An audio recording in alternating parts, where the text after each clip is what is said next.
All right. Well, we are just at 2 p.m. Eastern. I see people are still logging in. But while people are joining us, I want to say thank you to everybody who's here already. Thank you for everyone who's joining us.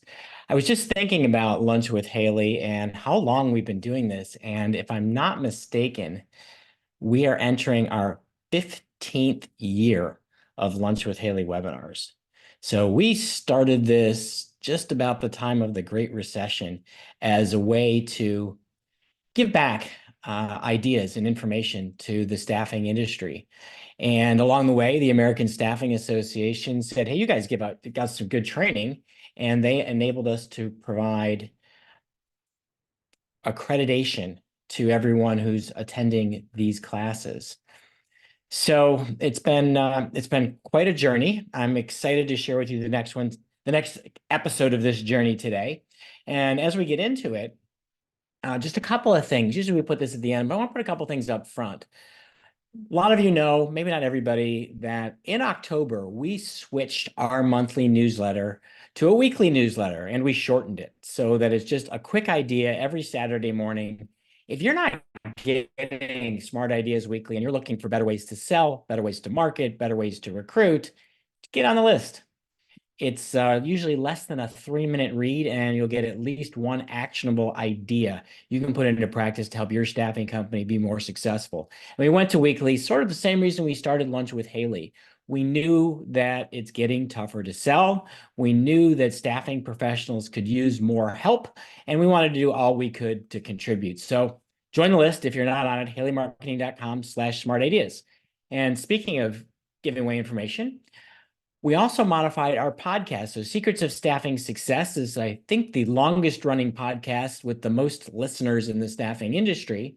We have 2 shows currently, one called Insights, where we share some of our team's best tips and tactics for marketing. And the second show is called Take the Stage, where we are now inviting some of the industry's top consultants and vendors to the industry to share what they're teaching staffing companies all about. So if you're into podcasts, make sure that you go to your favorite podcast player and search for Secrets of Staffing Success. You're going to love those shows. All right, but for today, we're going to talk about something that doesn't come out of the staffing world.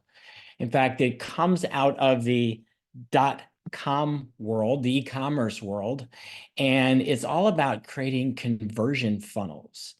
So give you a little backstory. So this topic came out of my looking to learn more about the whole concept of conversion funnels. I'm on a lot of email newsletters for marketing professionals, and I constantly see these guys who are like internet guys talking about how they build funnels and how they manage funnels. And I'm like, most staffing companies aren't really using this marketing technique very much. Yet in other industries, in the information industry and a lot of personal goods, uh, this funnel building is how sales are done. And people are driving millions, in some cases, tens of millions, in some cases, hundreds of millions of dollars in revenue by understanding this idea of conversion funnels. So what is a conversion? What is a marketing funnel? It's really understanding how your client becomes a client and using digital marketing to better facilitate the process. So the definition of a marketing funnel is it describes a customer's journey with you. So if you map it all out, that's really what's going to become your funnel. From the initial stages when somebody first hears about your business, to when they're starting to actually get interested in learning about what you do, to what they go through in buying, which in staffing has gotten way more complicated in the past few years. The marketing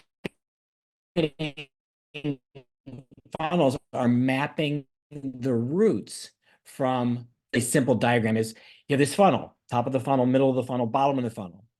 Your salespeople live in that red zone, the bottom of the funnel. They work their magic to close business in the red zone.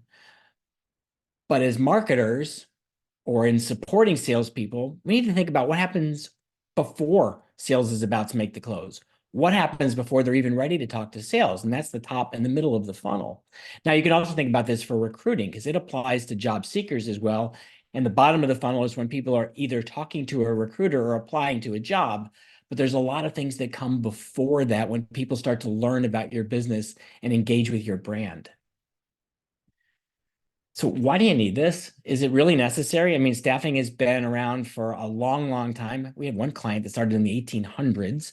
So staffing has been around for more than a century, and most staffing companies have never had a conversion funnel.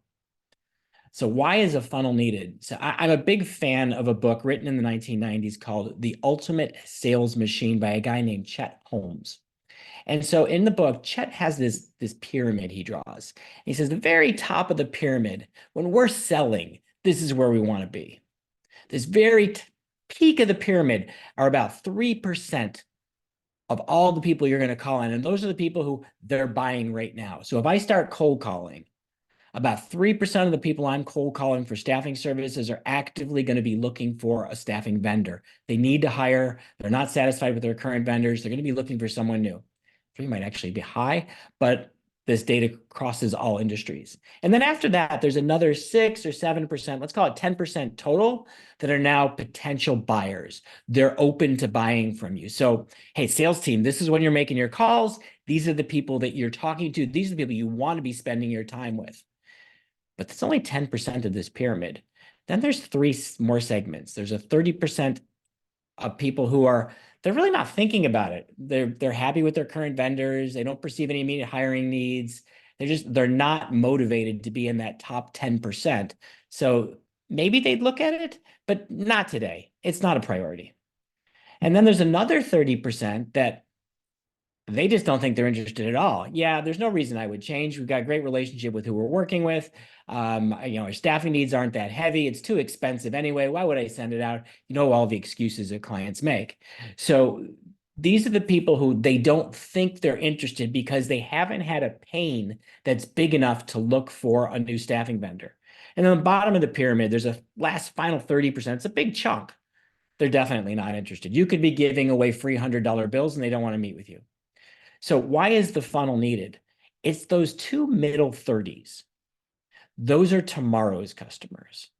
They're not thinking about buying today. They don't even think they're interested in it, but they'll become interested at some point.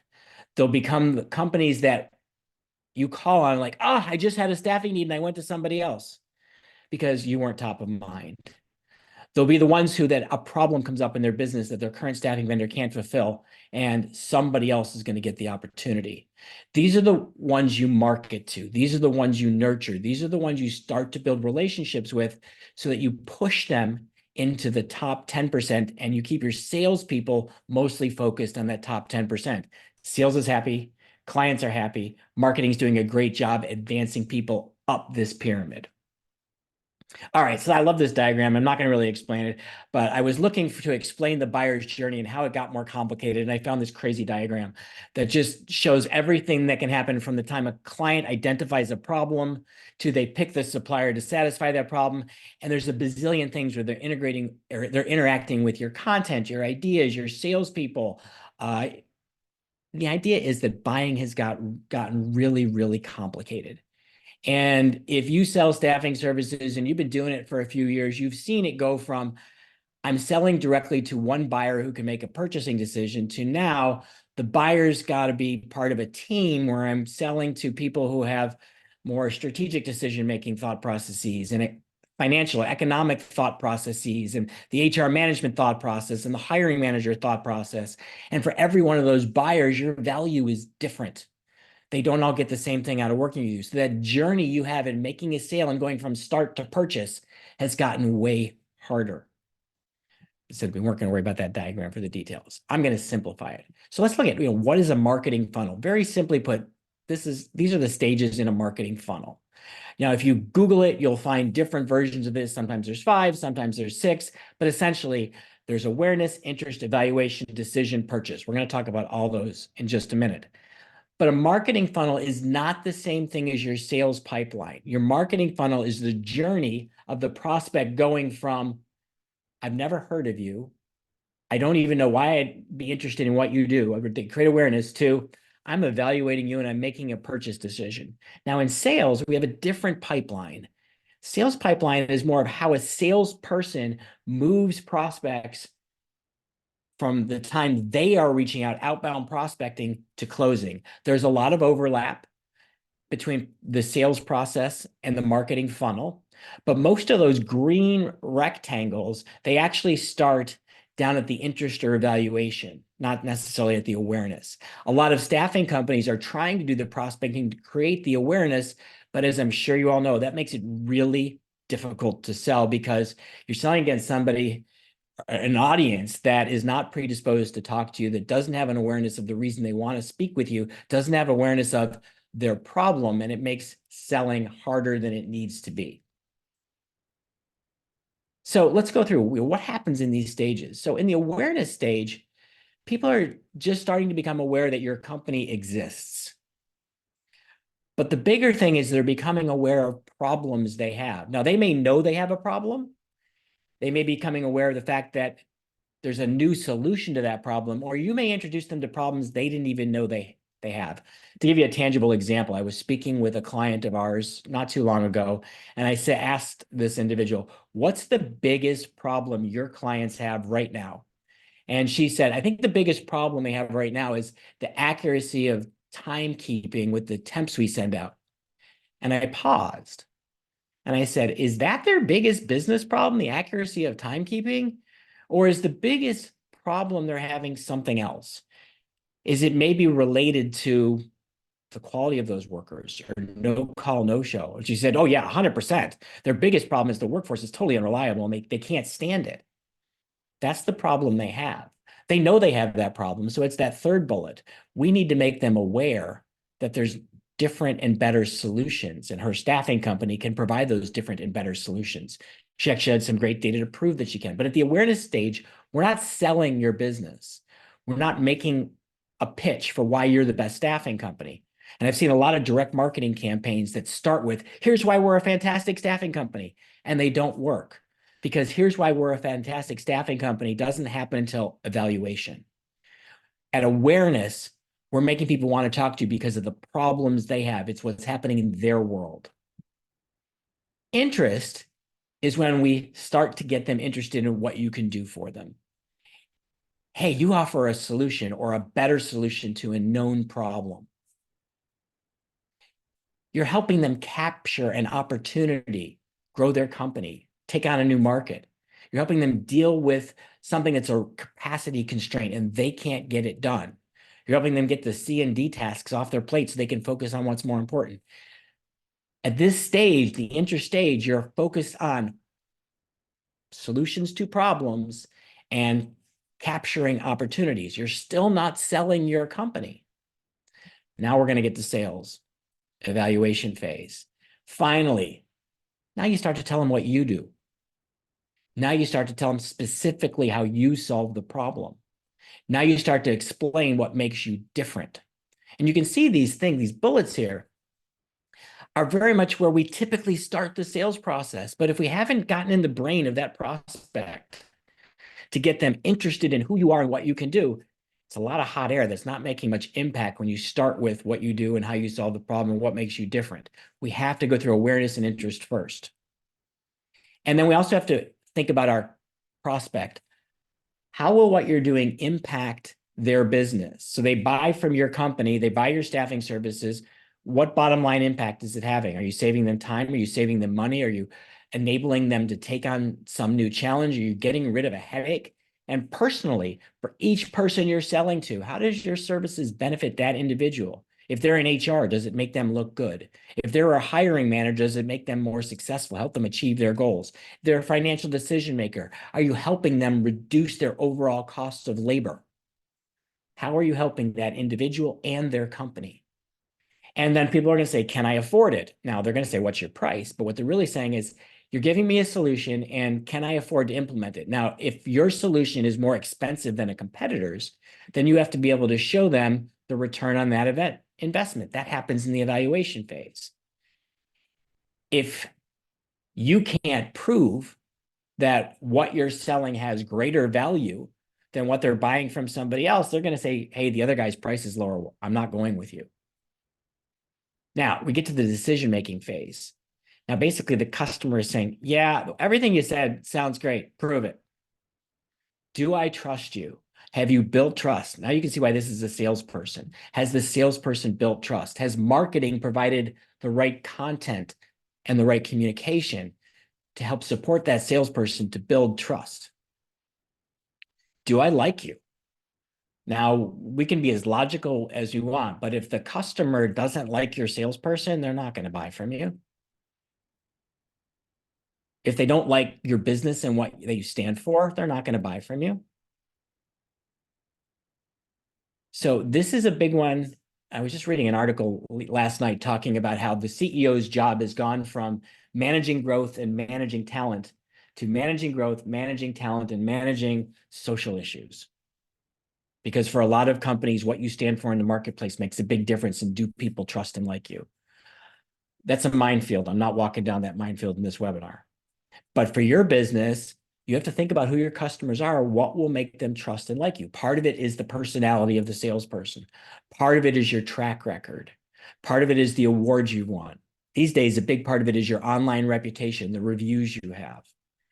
Do people trust and like you? It's what you post on social media. How does it represent you? Is it stuff that makes people feel good about your brand, good about doing business with you? How will it work? They want to know the process. What's it going to be like to work with you? How's it going to change what I do? Are you going to be able to work with my systems? Can I work with yours? Who needs to be involved and how much time is it going to take? You know, there's switching costs to changing staffing vendors. So if I'm going from my current vendors that I'm sort of happy with to switching to you, and maybe I'll be more happy, but how hard is it to get there? Is it worth that switching cost? Can you work with our systems? No buyer of staffing services wants to have to reinvent their business to bring in temporary employees or direct hire candidates from their staffing providers. So can you work with them? You want to be able to show it at this stage. So it's, again, this is all about social proof, the building relationships, demonstrating value, illustrating ROI, showing them how your process is going to work, showing them who's going to be involved and how you're going to make it easy for them to bring you in as a new vendor. And finally, we get to purchase. So how do I get started? What's the process? What's it like to be onboarded as a client? What happens if I'm unhappy? Do you offer any kind of guarantees? So at each of these stages, you can hear my description and think about what we're telling people. The information we're sharing is really different. And in selling, we're doing that evaluation, decision, purchase. In marketing, we're doing a lot of the awareness and interest, and then we're helping to support the sales team in the evaluation, decision, and purchase. Then there's one more that's not really not part of the funnel. I don't want to forget those, retention. Big one in staffing. You're going to see something in just a minute because our funnel in staffing is a little bit different. But what have you done for me? What's the value you really provided? Was it great people? Was it faster time to fill? Was it better quality? Was it higher productivity? Was it lower cost of labor? Prove it. And now what else can you do for me? The challenge for staffing companies of how can we upsell and cross-sell those current clients, because so much of your 2024 revenue can be driven by this retention box and having the right communication, the right sales and marketing to demonstrate what you've done and what you can do for your clients. But wait, there's more. I just always love that tagline. Thank you, Ron Popeil. All right. But the staffing funnel is more complicated than what we just saw. It wasn't enough. There's more stages in staffing. So we've got awareness, interest, evaluation, decision. That's pretty much the same to get to that first placement. But then you get to be an approved vendor. I just get on the list. I have to keep marketing to all of my clients where I'm on the approved vendor list to actually get them to give me a job order. I have to get through a trial purchase, that first placement. If I don't knock it out of the park on that first client or first candidates being placed, how I manage the first assignment, I'm not going to get more business out of them. I have to earn the right to have that repeat purchase. And then I have to work the relationship so that I can extend the purchase. I can extend assignments. I can get new additional assignments. Ideally, I get to the point where we can become a preferred vendor. We're the top of the vendor list, or even better, we're an exclusive. And then in some cases, you'll work your way into being a strategic partner. We take over an on-site program. We bring in VMS software to help run their staffing program. I know at least one staffing company that's a friend of mine, and he said, we're going to get to be an MSP in the healthcare world because that's the strategic relationship we want. So staffing our funnel is more complicated, and your communication, your marketing evolves at every stage in the funnel. And that's what enables the funnel to be as wide as it can be, because the wider it can be, the more prospects become clients, become long-term clients. All right, so we've got 40 minutes left. We've covered the fundamentals. What's a funnel? What happens in a funnel? But now, how do you create one? You want to build something like this to support your sales. So what are the steps? Okay, so there's a lot of things that go into building your funnel. You have to identify your ideal client profile. Who are we trying to sell to? Now, there's going to be more than one, but the more specifically you can target who you're going after, the easier it is to connect with those people and create a winning funnel. The classic mistake I see so many staffing companies make is I ask them, who's your ideal client? And they say, everybody. We can sell to any business. Every business needs to hire. Every business needs staffing. So our ideal client profile is everyone. No, it's not. You have an ideal customer. You have customers who are more profitable. You have customers that are easier to work with. What makes those customers different? Is it their size, their industry? Is it the decision maker you work with? Is it the way they approach staffing services? You want to write down all of the things, bullet point list of what creates an ideal customer for us, because your salespeople should be building marketing campaigns to go after those ideal clients. And it doesn't mean you have to say no to everybody else, but you should focus on the clients where you are the ideal staffing partner. Then you want to map the buying process. What happens as people go through this process? I have another slide in that in just a minute, but you want to go through all of the steps your customer is going to go through in buying: awareness, interest, desire, the evaluation, the decision-making. How do they do it? Who's involved? If you can map that process out, you can look at where you can add marketing in to help your salespeople be more successful. You can profile the decision makers. So this is where in marketing, we talk about personas. Who are the different audiences that are going to be involved in buying staffing? And what's our value to each of those types of decision makers? You want to train your salespeople so they really understand the decision makers and your value.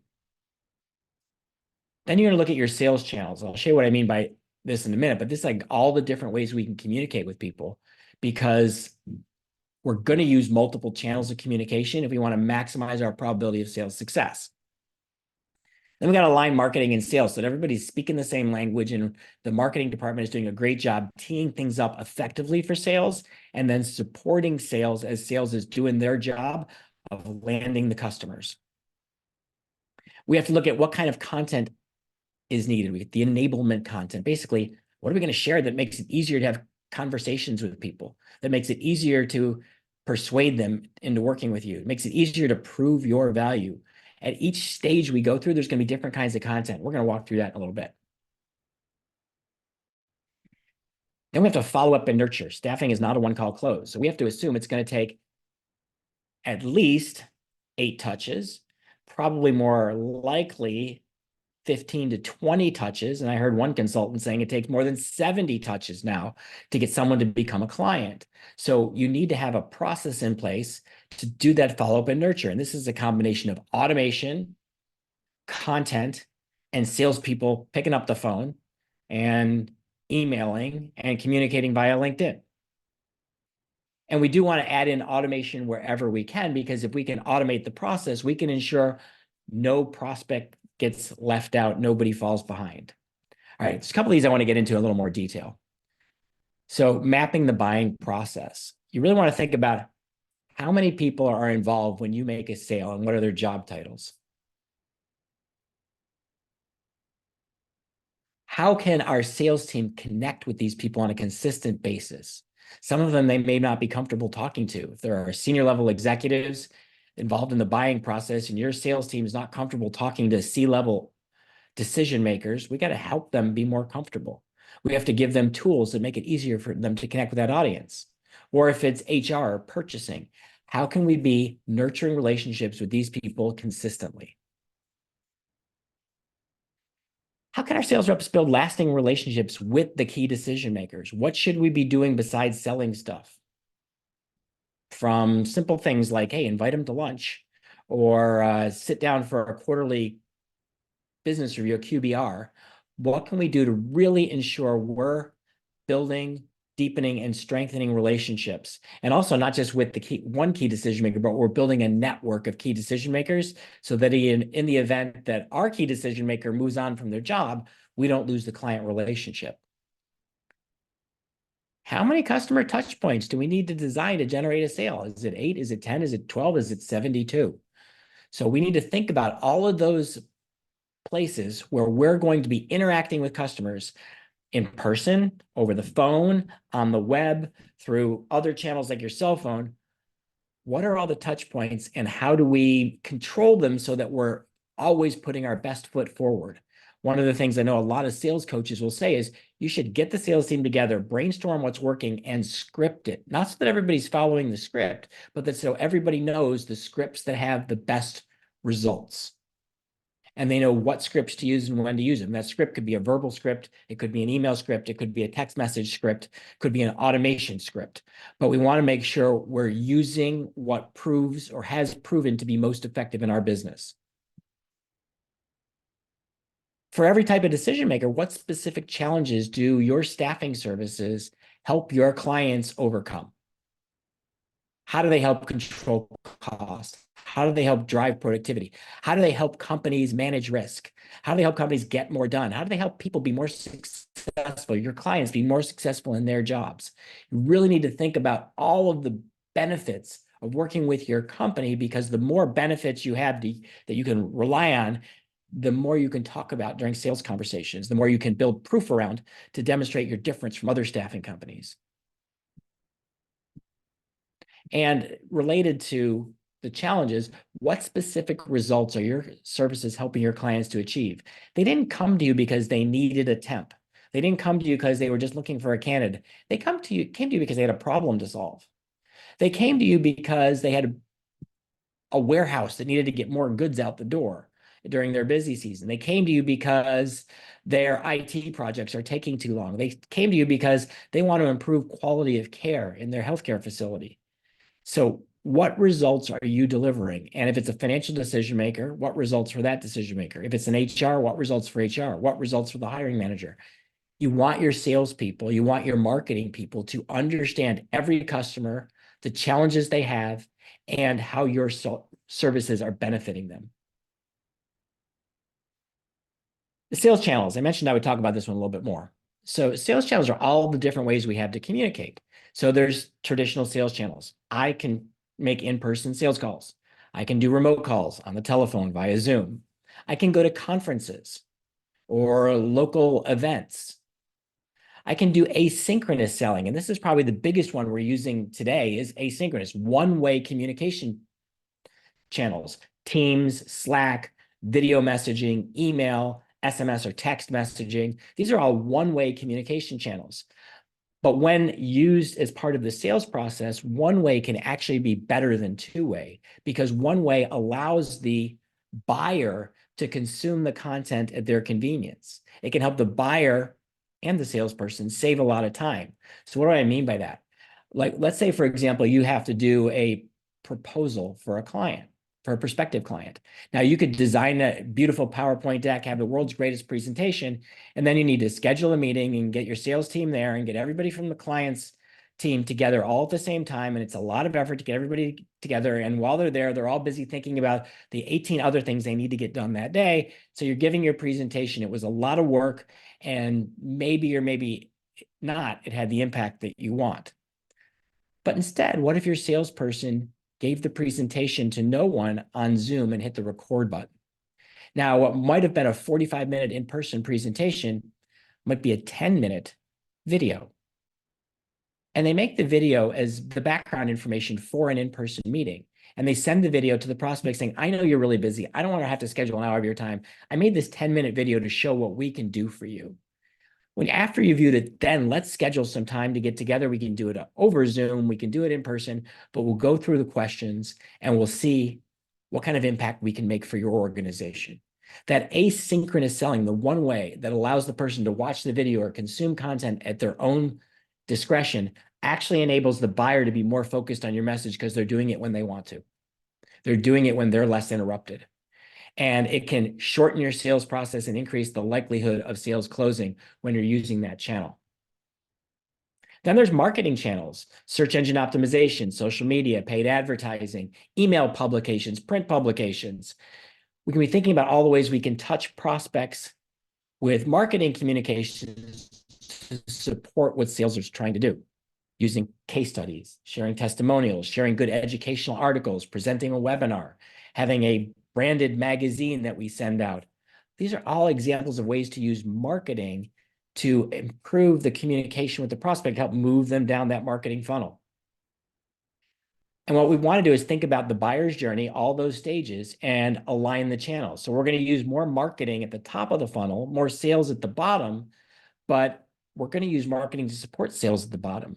And we may ask sales to jump in and be part of marketing at the top with sort of an integrated direct marketing process. So what you want to think about is, as our clients are going through the sales process, going through that funnel, how do we communicate with them? How do we get their attention? How do we generate interest? How do we facilitate the decision-making, the evaluation process? And then there's the follow-up and nurture. So here's where we want to think about educating and adding value. Nobody wants a salesperson to call over and over and over again to say, oh, just following up, you ready to buy from me? Do you have a staffing need? No, that's not a good call. You all know that. But if we're educating people, we're adding value, we're teaching them more about how to deal with their talent management challenges. We're giving the salespeople stuff they can follow up on. We're enabling the salespeople to have more productive conversations through the way we're following up and nurturing. We can strengthen positioning if we send the right content in an email newsletter, on social media, through an automation program, or in print, in direct mail. It can reinforce how you want to be positioned because you're showing people with your education what you believe in. You're showing them examples of what you can do with case studies. You're offering social proof with testimonials that, hey, you really deliver on your promises. We can also do a lot to build credibility. That's where reputation management comes in. That's where persistent follow-up, without being annoying, but persistently and consistently sharing information, adding value, staying top of mind through regular communication. Familiarity comes from that regular communication. Familiarity builds trust. The more someone's familiar with your brand, the more they will trust you. Doing all this nurturing keeps your company top of mind in a way that's very positive. And it will increase people coming back to your website. And one of the interesting data points that our SEO team, our digital marketing team, has learned is that if an employer comes back to your website a second time, they are twice as likely to contact you for staffing services as somebody who just looks at your website once. So if your website is giving people a reason to come back and you're using other marketing to bring them back, you can dramatically improve the probability that they will ultimately do business with you. Also, we can be in the nurture, making sure that we're using tools like automation to keep the sales team up to date on what's happening with the prospect. We're going to talk about something called lead scoring. We can score leads. We can actually see how much they're engaging with the content. So we know that they're active, engaged, and really ready to talk to sales. So what makes all of this work is this little diagram here called ADA. And so it's a diagram that I swear by. It's something probably all marketers swear by, because if you can see that this diagram basically mimics the marketing funnel: awareness, interest, desire, action. Whatever stage you're at in the sales process, whatever stage you're at in the funnel, you need to be thinking about, how do we are getting people's attention at this stage? How are we creating awareness of the problems we can solve and the value we can offer? How are we getting them interested? Are we getting them to pay attention? Are we focused on their pain points? Because when you want to generate interest, you focus on their pain points, not what you want to sell. How do we create desire? Now we get to, what do you want to sell? How do we position you in the marketing and in the sales process like we are the absolute best in the world solution to this problem that you have? You'd be crazy not to work with us. You want to create that desire to where the prospect is going, I just can't even imagine working with another staffing or recruiting firm, because these guys get us. They know their stuff. They specialize in what we do. They've got a proven track record. They can solve problems we're having. my current vendors aren't doing any of this for me. And then getting them to take action. And usually in the marketing process, the action is download something, fill out a form, schedule a time with a sales rep. For the salesperson, the action is let's have an appointment. Let's sign a fee agreement. Let's place that first order. So ADA, wherever you are in the funnel, you're thinking through ADA at every step because that's how you maximize conversions. All right. So now you know how the theory behind funnels. You know what happens at each stage of the funnel. So what kind of content do you really put into your marketing and when do you use it? So let's look at each stage. At the top of the funnel, you're going to have things like blogs, white papers, podcasts, webinars, market data. Essentially, you want lots of content at the top of the funnel that's client problem focused. So how do you figure out what's the right client problems to focus on? You talk to your sales team and you ask your sales team, hey, what questions are people asking you? If you ask the question, what's keeping you up at night? How do they answer? You read industry publications and you see the topics they're writing about. You look at industry conferences and you see what the speakers are going to be talking about. Those lists of topics from conferences and trade publications will tell you the problems your clients are facing. It'll tell you what they're focused on, or just Google it. What are the top challenges in HR in 2024? And read all the top 10 lists that you can. Because if you start creating content around those problems, that's going to bring people to your website. If you start sharing that content on social media and with paid advertising, that's going to bring even more people to the top of your funnel. Also, at the top of the funnel, we can do something called IDM and ABM campaigns. Now, this is direct marketing. It tends to be trying to get people quickly to the middle of the funnel, but IDM stands for integrated direct marketing. ABM stands for account-based marketing, but simply put, it's about creating a structured process. Step 1, 2, 3, 4, 5. Here's how we're going to go after the prospect. It's going to use multiple communication channels. We might use physical mail. We might use email. We might use social messaging. Might pick up the phone, might drop by and drop something off, depending on how you sell. The idea is we create this structured sequence of activities. The salesperson knows exactly what's going to happen, and marketing's job is to move everybody through those structure of activities. Salesperson's job is to call at appropriate points to try to get an appointment. We're starting with top of the funnel, addressing a pain point with the direct marketing, and then immediately trying to move people down to the appointment, the middle of the funnel. Now, ABM, account-based marketing, is the same concept, but here you're custom tailoring your outreach to one specific company. So I often recommend to people is design a really good IDM, an integrated direct marketing campaign, and then take your top 100 prospects, each one of those 100 companies, and to multiple decision makers in those companies. It's a lot of work, but it also creates really targeted direct marketing that maximizes the probability of a salesperson reaching out and actually getting an appointment. In the content, I'm going to reiterate it, but again, it's about addressing specific buyer pain points. So some examples. The most familiar in the staffing industry is a salary guide. So a salary guide is a good top of the funnel market data content. A hiring guide, that's a good how-to content. Any other best practices or how-tos related to the hiring process, managing people, onboarding, retaining, maximizing the performance of your staff, offboarding, terminating, co-employment, all of that kinds of HR-related stuff makes really good content that's relevant coming from a staffing company. None of it is saying, here's why you should buy from us. All of it is saying, here's how we can make you more successful in managing your people. Market data reports, whether it's salary data, benefits information, any other data on trends affecting employees in these skill disciplines you specialize in. Another one I'm a big fan of is checklists. So best practices can be really easily turned into checklists, or a how-to process can be turned into a checklist. People love checklists. An IT manager's hiring checklist, the things they need to do to be successful. At this point, you might also look at generic case studies, not necessarily things you have done, but examples of companies that solved business problems with staffing. How did they reduce turnover? How did they reduce absenteeism? How did they increase productivity? It doesn't even have to be something your company did. You're just looking to illustrate staffing works as a solution to business problems. I actually like to try to find if there's academic research that would support it, like the value of hiring top performing employees and why it really pays to hire the best and spend more to get the best people.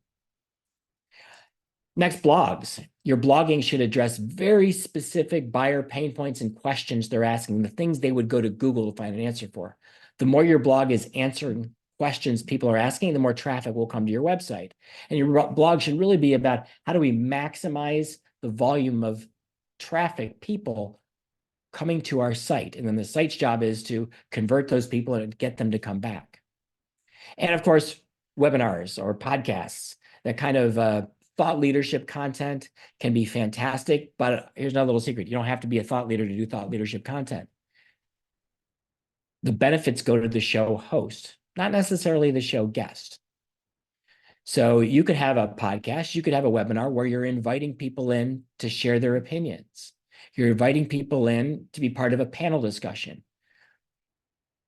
Those kinds of third-party content providers can be phenomenal for attracting an audience and phenomenal for helping to strengthen your positioning just because you're the one who brought them into your clients and your prospects. All right, so that's at the top of the funnel. Again, top of the funnel, it's the awareness and the interest. Get them in. How about the middle of the funnel? What are we doing here? Well, again, blogs are very valuable at the middle of the funnel, but now blogs are going to be more about showing people how to use staffing. Email and print publications, things that keep you top of mind, having your own branded publication. So here we're not talking about a newsletter. To me, the word newsletter is a total 4-letter word because no one wants a newsletter. However, they absolutely want a really good publication that's filled with content around problems and challenges they have. Your company should 100% should have some sort of branded publication that you offer. Remember, one of our Haley Mail clients, Haley Mail is an email and content marketing product that we offer. And this one salesperson, he was in Pennsylvania, he would go on plant tours. This is a light industrial staffing company. He'd go on plant tours, and as he's walking around the plant, he would just ask people with their cards and say, hey, nice to meet you. Would it be okay if I stayed in touch from time to time with some great content you're going to love? And as he's on tour, everyone said, yeah, sure, no problem. This one individual in 10 months' time built his own database from 0 to 3,000 people getting his company's publication. And every single email that went out, because it was mostly a newsletter, and most of their publication was an email, the foundation was the newsletter. They just didn't call it one. But his name was on every issue. And he would get to the point that every single time he sent an email, his company sent an email, he'd get new job orders. He even got to the point where he was being asked to come in and give presentations on the topics that were included in the publication because people were really trusting him for the expertise his company was sharing. Now, I know our very own Brad Biley does a lot of podcasting, and I've been blown away when I go to conferences at the impact Brad and Matt Lozar, who run our Insight Show, have had when they go to conferences, the number of people who listen to them, who say, I start every week by listening to Secrets of Staffing Success. It gives me new ideas to test and try and just new insights in the industry that I can't get on my own. You want to do the same. If you're going to do a podcast, how can you share insights that your clients would want that they can't get on their own? And as staffing companies, one of the coolest thing you have is all of your clients. You have access to this great network of intelligence that you can pull together that none of those companies can access on their own without you. And webinars, same thing, just like we're doing here. You can take educational content, you can do it as a webinar. You can have a panel discussion as a webinar. The key in the middle of the funnel, though, is now the content is very much staffing and hiring focused. You are creating content that is showing people how to use your services as a business tool. You're demonstrating the value. You're proving what you can do for people without a sales pitch, but you're proving the value. You also want to think ongoing streams of content here. In the middle of the funnel, we got to stay in front of people over the long term. They may need a new vendor next week, next month, next year, or multiple years from now. As long as they're going to need a new vendor at some point, they want a new staffing partner, you want to be doing something to stay top of mind with this ongoing stream of content. And most staffing companies do something for a while, a few months, maybe even 6 months, best case is about a year, then they give up. But you have to think about nurturing as something you do over the long term. So some examples, role-specific content here. Now, maybe a hiring guide for IT managers. So you're taking the generic how to hire from the top of the funnel, and you're making it more specific for the exact kinds of people you place.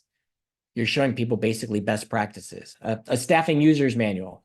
Remember, we created a document with this title back in the 1990s, the first time we did it.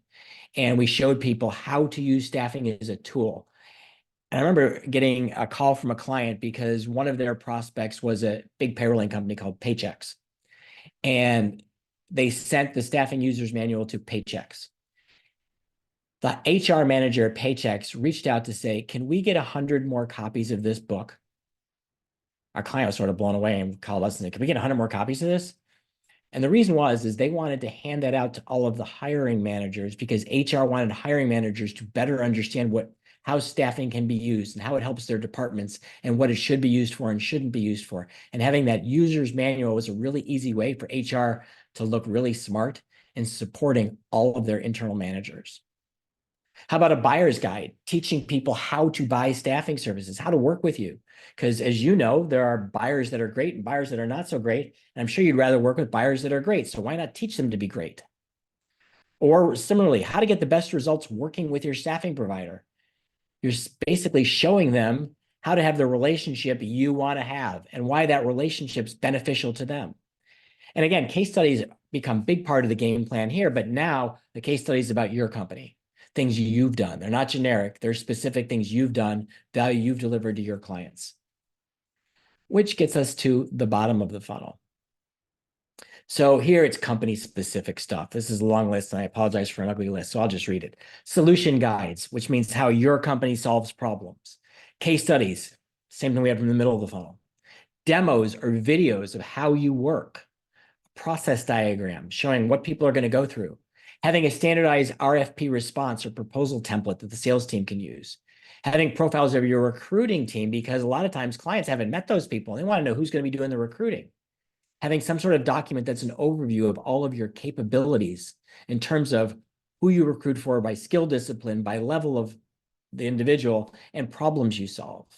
Providing an overview of all the technology you have and how that benefits your clients. Sharing a sample of a fee agreement.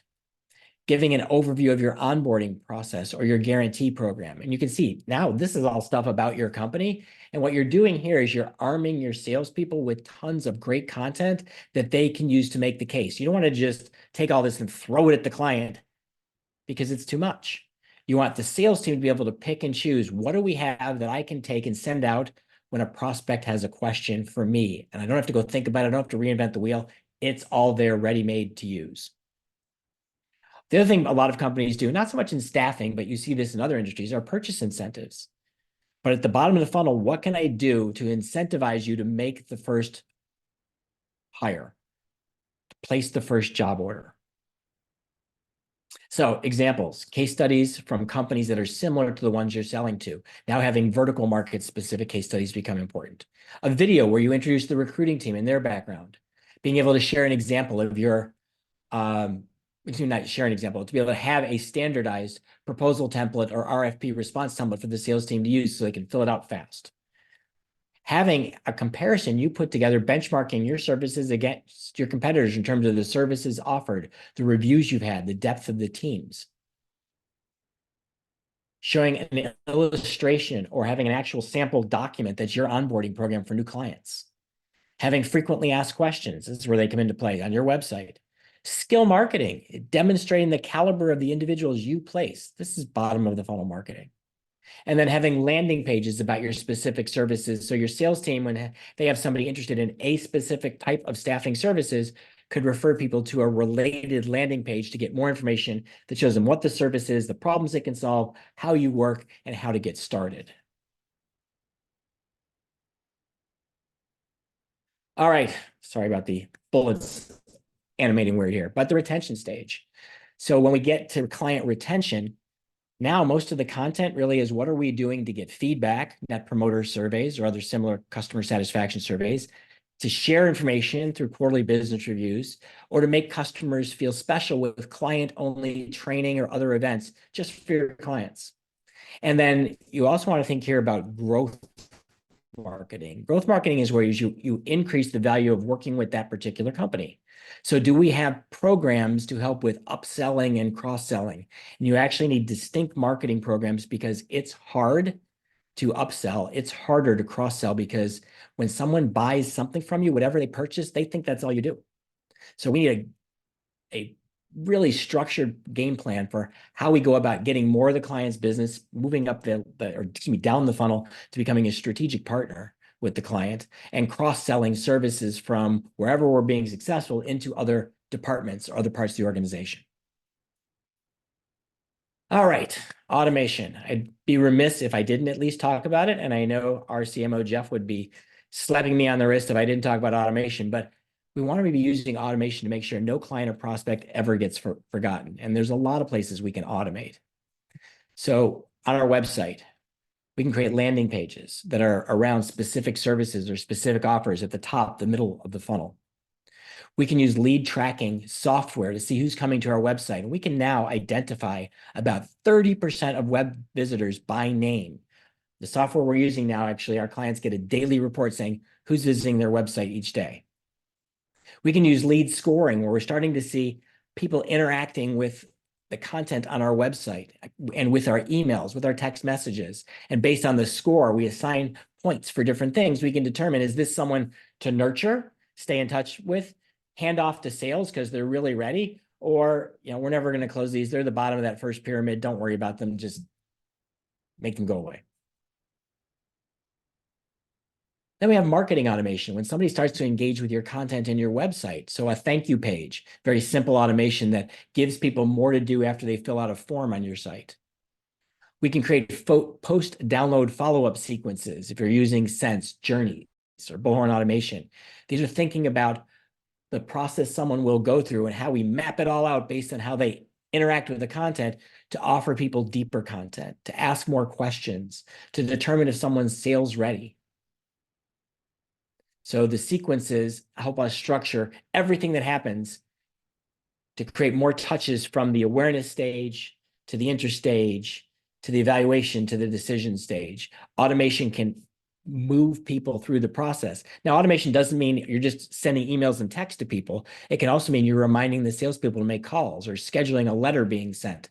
But you're using the automation to set up all of the activities, all the actions that you want to take with that prospect. And then tracking what happens at each of those touch points so that you're building your lead score and that you're keeping sales in the loop at the appropriate times. And that takes us into sales automation. And those are going to be the tools that we use to re-engage talent, that we use to get candidate feedback, that we use to try to ask for assignment extensions. This can be integrated direct marketing campaigns with reminders to the sales team to do their calls and send email and reach out on LinkedIn. And here we tend to go from marketing automation tools like a HubSpot or an Active Campaign to actual staffing automation tools like a Sense or a Bullhorn Automation that allow us to better manage people after the names are in the ATS. All right, we're wrapping it up. We got 7 minutes left, a couple of final examples. So how do you put this all together? So let's look at a top of the funnel campaign, what it might look like. So the objective is MQL leads, which is marketing speak for. We want marketing qualified leads, people that are engaging with their content, but they're not ready for sales yet. So we're at the awareness or interest stage. So let's say in this example, let's say we have an audience of IT hiring managers. Well, if we want somebody at awareness or interest, we have to think about a problem they have and offer them something. So we're going to create a lead magnet, which is the 2024 AI Talent Hiring Guide. AI is a big topic. It can be hard to find people with AI skills. So let's put together a hiring guide of how to hire people with AI skills, where to find them, how to source them, how to vet them, how to onboard them. Yes, you're telling people what you do, but showing people what you do is actually a great way to illustrate your value. And then we want to think about when someone downloads that hiring guide, On the thank you page, we want some supplemental offers, things that will help build an ongoing relationship. So we're going to ask people to opt in for a newsletter, and we're going to have a direct call to action to try to get them to be sales qualified lead to request hiring support. We're going to drive people to that offer with paid advertising and email to current clients and current prospects, using social media to post teasers for the content, using SEO to optimize that content, or take that big piece of content, the hiring guide, and break it into a bunch of smaller blog posts that are optimized for SEO. And then also looking at partner sites. People would help get the word out about that piece of content that you've created to drive traffic to it. We're going to use automation. The thank you page is the first automation. An autoresponder email that immediately goes out after somebody fills it out. That's our second automation. Then we're going to have a follow-up sequence, thanking the person for the download, sending out secondary offers, scheduling a to-do for sales to connect on LinkedIn. We're going to use retargeting paid advertising to bring people back and repeat those secondary offers. We want to use PPC, this retargeting, to go after people after they took advantage of the first offer, after they visited the right pages on your website. And we're looking at an integrated direct marketing campaign to directly promote the hiring guide to target managers. So all of these are different ways to create a marketing program around that top of funnel. The goal is to generate marketing leads, people who are aware of you and they're interested in the problems you can solve. Next up, get them to the middle of the funnel. All right, now we want to get them from marketing qualified lead to a sales qualified lead. So here we're at interest and evaluation. So we had our hiring guide, but now we're going to follow it up. We're sticking with the same audience again, that IT manager. And so we're going to have an email publication all about managing IT talent, because it can be like herding cats to manage developers. So can we have a great guide or a great newsletter that is focused on IT talent management? Oh yeah, and we're going to do skill marketing in there to show off the kind of talent that our company can provide. So it's going to be not just educational content, but educational and promotional. We're going to do a webinar and invite the MQL leads to attend. We're going to have automations here as well, an invitation to the webinar. We're going to offer access to the recording after the webinar. We're going to notify the salesperson to connect with the prospect on LinkedIn. We're going to do educational follow-up via email after a content download. We're going to offer a hiring consultation or a salary benchmark. We're going to share a case study, and then we're going to notify the salesperson to call. We're going to create the sequence of events, and we can say, what do we do each time, depending on whether the person responds to the activity or doesn't respond, to take the appropriate next step. We're going to do lead scoring along the way. So we're going to track who's engaging with the content, because the people who are blowing it all off, well, we don't want to spend too much time with them. But the people who are reading everything and they're visiting the website, yeah, those are the people who are most ready for a sales call. And we're going to use lead tracking software in this case, because we want to see everybody who's coming to that landing page. We want to see everybody who's visiting the website, because a lot of them are going to visit and not do anything. So we want to get them to come back. So we're going to use lead tracking software for those who are not downloading the content, so we can follow up with them. And we're going to use the retargeting PPC again to reinforce offers, strengthen positioning, and build trust. And then we're also going to want some sales collateral at this stage. So when a sales call happens, the sales team has a nice structured presentation showing the kinds of problems the staffing company can solve. It's not just a sales pitch for ABC Staffing. It's illustrating the problems that can be solved, which takes us to the bottom of the funnel. So here we want to convert. Let's close them. So we're going to use case studies. We're going to use service sell sheets. We're going to use a hiring process diagram, video testimonials, a cost comparing of staffing versus doing it yourself. We're going to have a presentation deck for sales to use to help provide a really structured presentation that's the most persuasive way possible to talk about your services. We're going to give them a sample fee agreement if they want one. We're going to use automation where possible to automate some of these touches, but most of what we're doing here is more like having a toolbox where the salesperson can go in and get what they need when they need it.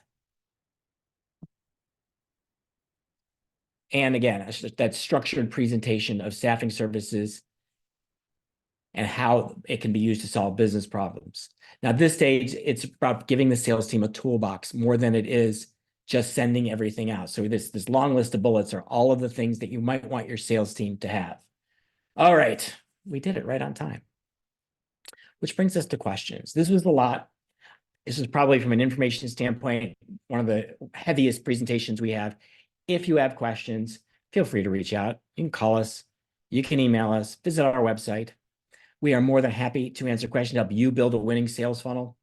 Also, speaking of sales funnels, I've got a bottom of the funnel offer for you. So a lot of you may have seen already, we have 5 deals to kickstart your 2024 sales.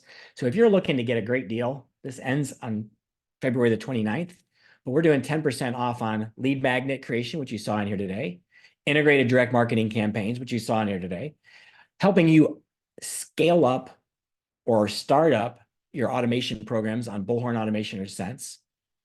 If you're interested in a branded magazine of your own, we have an amazing publication called HR Insights, another one called Labor and Industrial Insights. You can get 10% off that as well. Or if you want to show up more on SEO, we've got 10% off ongoing SEO. So just reach out, let us know you're looking at any of these 5 services, and you can get 10% off until the end of this month.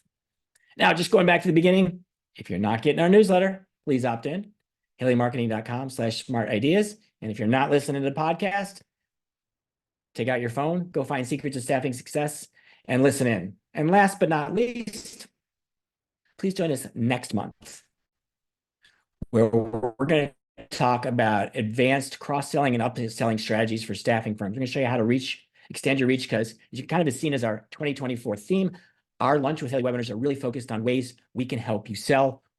We're here to help. Just let us know how we can best help you. All right, everyone. We have reached the end. I want to thank you all so much for being part of today's webinar. If you have questions, there is going to be a survey that pops up in a second. Please fill in the blanks. We'd love to hear from you. Have a great rest of your Thursday.